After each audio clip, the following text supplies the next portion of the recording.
Dimanche, la place Bellecour réunissait près de 2000 personnes. Ils protestaient contre l'invasion meurtrière de l'Ukraine par l'armée russe qui dure depuis 6 jours. Pour certains manifestants, ce moment est rempli d'émotions, entre espoir et peur pour leurs proches. Sur la terre, on peut agir. Nos soldats, ils sont forts. Ils croient qu'ils vont gagner. Mais le ciel, c'est dangereux. Ils bombardent. Par exemple, mon ami, il habite en centre-ville. Et il a vu que les milices, ils ont entré dans la maison.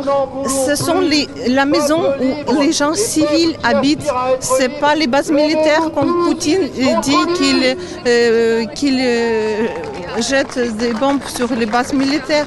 Non, ce sont des gens civils. Je suis députée européenne. Aux côtés de ces Ukrainiens, les élus locaux et les personnalités politiques ont pris la parole pour dénoncer cette guerre. Non. Non, nous ne céderons pas à la dictature.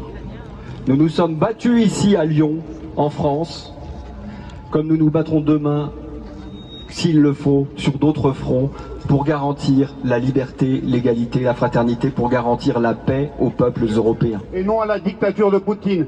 Il faut l'exclure de la communauté internationale, il faut se rassembler, il faut continuer à dire non, et surtout ne pas céder à ceux qui voudraient qu'au fond, on se dise, finalement, c'est fait, maintenant, on a perdu l'Ukraine. Que la menace de guerre nucléaire existe et soit professée, c'est malheureusement pas étonnant. C'est deux grosses puissances nucléaires qui se font face.